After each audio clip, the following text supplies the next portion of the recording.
Good morning, or almost afternoon now. This has been a really fantastic couple of days of papers, and we're very honored to be able to present at this symposium and to be included and to celebrate Para's work, and I am particularly honored to be presenting on this very distinguished panel. Our paper takes as its starting point Para's insistence that addressing hunger is not simply a matter of food availability, but also a matter of political will, and the state institutions that support access to food for the poorest. What we want to focus on is this issue of political will, where it comes from and how it works, particularly in relation to food security policies in Latin America.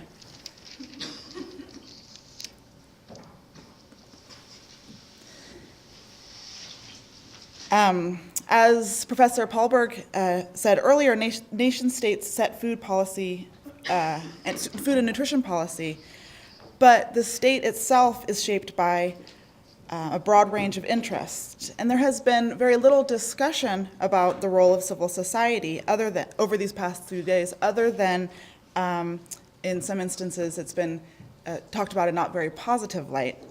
But we argue in this paper that there is an increasing recognition of the role that civil society plays in pushing governments to implement hunger-oriented policies, but that this literature also is fairly narrow. Civil society is often conceptualized as distinct from or external to the state, pushing on state agencies or actors from the outside rather than fundamentally influencing the trajectory, nature, and performance of the state. We conceptualize of the state not as an autonomous set of institutions or actors, but as an assemblage of state-society relations. In short, state and civil society are co-created. Whether or not civil society protests are heard or made sense of is not so much a matter of how loudly they bang their pots or the language in which they're speaking, but it's a function of the alliances, the power geometries, and conjunctural balances that allow protests or interventions to seem possible and to be heard by state actors. In the paper, we go into this argument in some detail, but in our 20 minutes today, I will describe the changing nature of state-society relations in Latin America and outline the key roles that civil society has come to play in terms of hunger reduction policies. We argue that Latin America's strong showing in terms of the political commitment to food security comes, at least in part, from civil society intervention and engagement in policy formation and implementation. We will elaborate on these general arguments by briefly presenting examples from 3 of the 5 case studies that we present in the paper. I'm going to talk today about Peru, Brazil, and Bolivia. These case studies rely on primarily secondary literature and data, but also we call upon extensive research experience that both Wendy and I have in Latin America, myself primarily in Bolivia and Wendy in Brazil. And this paper is very much still a work in progress, so we're looking forward to the discussion and the questions and comments that emerge later. The last 30 years have been quite tumultuous in Latin America as a whole. Although there is great regional variation, there's really been this shift, a general shift in state-society relations away from dictatorships to what people call the third wave of democracy, as civilian rule returned in country after country in the 1980s. These dictatorships were overturned for the most part by widespread popular protest. Ironically, the dark period of military rule actually allowed for the slow development of civil society as opposition groups, trade unions, neighborhood associations, churches and lay clerics, and even communist guerrillas came together as support networks under the dictatorships and then as protest networks against them. As these dictatorships fell throughout the region, scholars embraced what is often called a flowering of civil society. In Latin America at the time, civil society was in the streets, demanding a wide range of human and citizenship rights that had been guaranteed on paper, but very rarely in practice. The 1990s ushered in what political scientist Evelina Dagnino calls the perverse confluence between democracy and neoliberalism, where democracy allowed for greater political participation and representation, while austerity, privatization, and decentralization, along with growing disillusionment with these Washington Consensus reforms, created both the potential for and the demand for civil society involvement. Resistance against the policies of neoliberalism spawned the new social movements that pressured their governments for greater access and recognition. These new sets of protests and social movements focused not so much on state overthrow as they had in the past, but on state reform. And it's this moment of protest that we want to highlight that highlights the argument that we're making in the paper. Civil society protests resulted in the eviction of presidents identified with neoliberalism, and a new wave of left-leaning presidents were elected. This is the so-called pink tide that included Morales in Bolivia, Correa, Kirchner, Lula, and others. With these new governments, the dividing line between state and society was much less clear. Former guerrillas became politicians. Movement members influenced the selection of state leaders and agency heads, and social movement goals were incorporated directly into state agendas. In short, state practices influenced the flowering of civil society in the first place, and then this civil society reshaped state practices in a more progressive form, such that to understand food security and the formation and implementation of hunger reduction policies in Latin America today, we really do need to focus not on state or civil society, but on the relationships that constitute the two. With this in mind, it's perhaps not surprising that Latin America as a region has the strongest commitment to hunger reduction of any of the regions in the developing world. Of course, such a commitment is difficult to measure, and there are very limited comparable data to do this and to get at this question. We had hoped to use some of the quantitative data to come up with statistical correlations between this rise of civil society and a commitment to hunger, but we haven't really found satisfactory data to do this. One way to measure commitment is to look at FAO's Right to Food initiative, to see which countries have adopted constitutional protections of the right to food and which have framework laws that lay out the general principles by which the state is going to pursue their food-related policies. By this measure, Latin America has the strongest commitment to the right to food written into its constitution and legal framework. As of 2011, 9 of the 10 countries with the strongest protection in terms of framework laws were in Latin America. Another measurement of commitment is the recently released Hunger and Nutrition Commitment Index, which carries a very unfortunate acronym of HANKI. The HANKI uses secondary data to evaluate state commitment to food security across 3 areas of government action: legal frameworks like in the FAO data, policies and programs, and public expenditures. The index released in 2013 only includes 45 countries so far, but will be expanded in the future, and we're hopefully going to be able to use some of this data to get at the questions we're asking. Although most of the countries included so far are in Africa, it helps to highlight Latin America's strong commitment to hunger and nutrition relative to the rest of the world, because the 3 Latin American countries included, Guatemala, Peru, and Brazil, show up in the top 5 of its rankings, indeed take the top spot. This Health and Nutrition Commitment Index raises an important point, which is that you can't just look at the commitment to hunger or malnutrition reduction that's on paper in the Constitution or the framework laws, but really a sustained commitment is required for good hunger-related policies, and measuring commitment then needs to look both at the commitment on paper, but then also the sustained actions that are put in place to follow them up, to back them up. In this paper, we outline 7 key moments of interaction between state and civil society, these ways in which civil society impacts governance around food security. The first relates to state formation. Civil society elects governments, and they influence the political promises and strategies of elected leaders. And civil society pressures and mobilizations can influence how the institutions of the state relate to each other. They can contribute, for example, to cultures of coordination. The second has to do with voice. As Per has written, the voices of the poor are frequently not heard. By speaking on behalf of the poor or marginal, by aggregating demands, and by articulating these demands in language that's politically intelligible, civil society groups give voice to these excluded populations. Also, as we saw this morning with the work that Tina Anderson-Hui presented, civil society groups can frame hunger issues in particular ways, and these are often very productive ways. They generate narratives about the causes, consequences, and solutions to hunger that resonate with the public, with policymakers, and with existing legal frameworks in order to compel wider commitment and action. Fourth, civil society and social movements bring together and coordinate stakeholder groups in ways that can pressure policymakers and make the concerns of the most vulnerable more visible.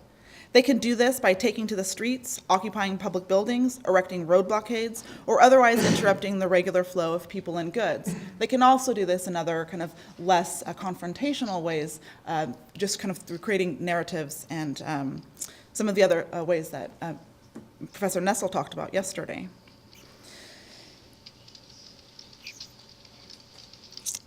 What this does is it makes ignoring the problem more costly to policymakers.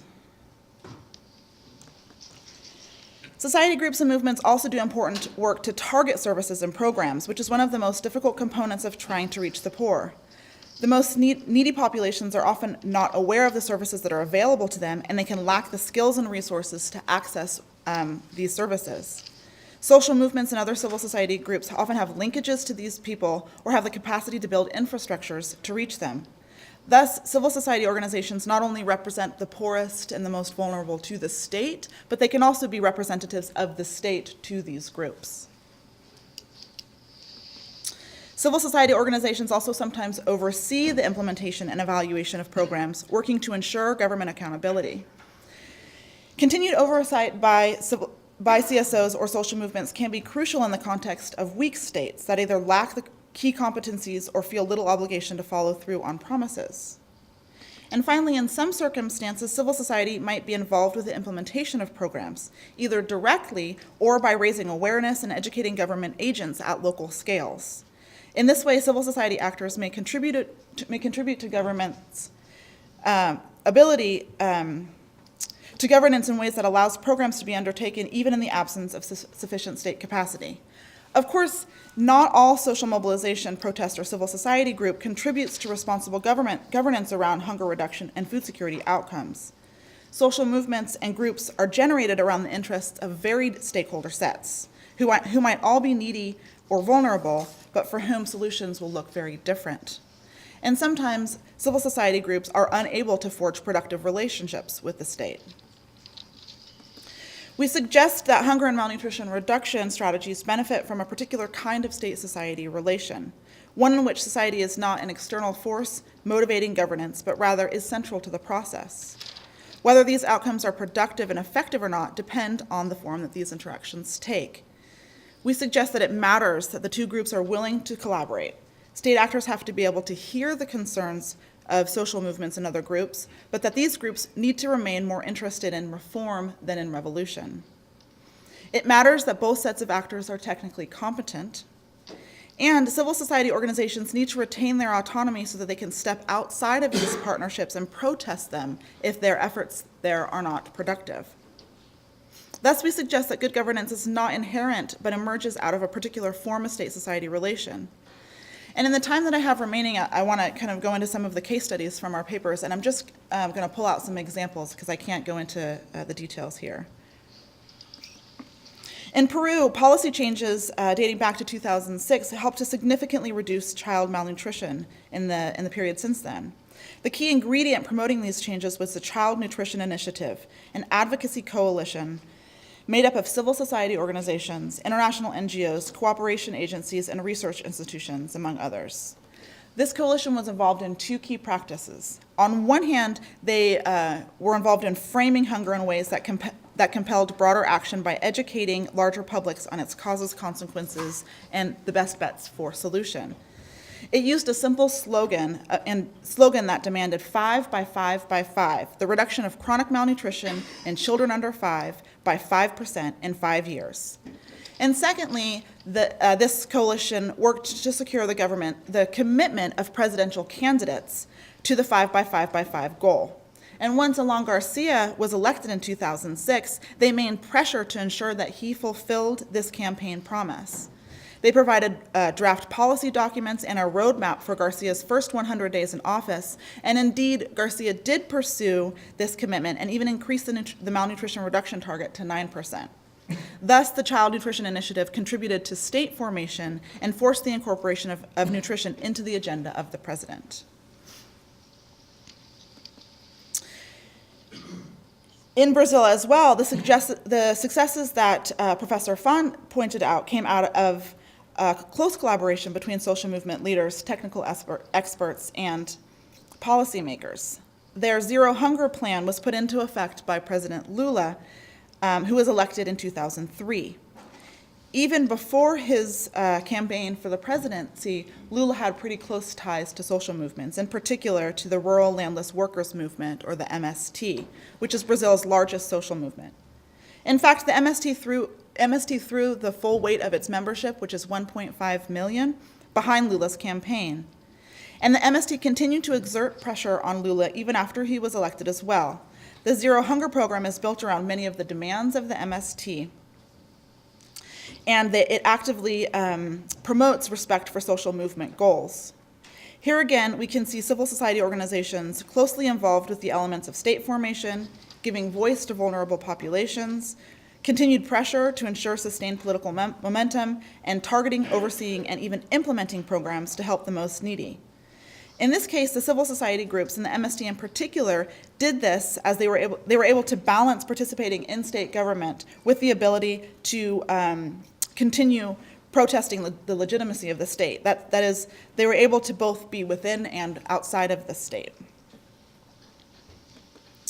Civil society involvement doesn't always work out, though, and the case of Bolivia is a really interesting example of this. Obviously, in Bolivia, social movements were a key factor in the election of Evo Morales in 2005, and indeed, Morales had been a former movement leader himself. Social movements were instrumental to state formation in Bolivia, and their commitments to poverty and hunger reduction were central to the newly rewritten constitution and the national development plans under Morales. On paper, at least, Bolivia has a very high commitment to hunger reduction. But this has not always worked out in practice, and their food security programs have suffered from a set of coordination failures and a lack of technical capacity. And these issues were accompanied by a notably limited involvement of civil society organizations. Bolivia's Zero Malnutrition Plan provides a really good example, and I don't have time to go into this, except to say that it was plagued by very poor implementation at the local level, where, of course, much of this nutrition work must be done. There was very little understanding or buy-in at the local level of this program, which is something that civil society groups could have helped with. Indeed, they did later when they were finally brought in. They were part of some of the most important successes at the implementation level, where they raised awareness for this program and made sure that people at the local level knew how to administer the program. Part of the problem is that in Bolivia, there's been a very little ability of social movements and other civil society groups to step outside of the state and protest or exert pressure on the Morales administration. They're very closely linked, and they don't really have this ability to step out. And this limits the potential for a productive state-society relation. So in closing, we want to emphasize that food security is often influenced in a variety of ways by state-society relations. Through these interactions, civil society, including social mobilization and protest, which can sometimes and often are interpreted as political instability or conflict, can actually help to engender good governance around hunger and malnutrition reduction. But it's also important to realize that the commitment to hunger and malnutrition reduction must be sustained, all the way from legal frameworks through to the implementation and evaluation on the ground. Under the right conditions, civil society organizations and social movements can play a very important role in sustaining these commitments to achieve hunger and malnutrition reduction. Thanks.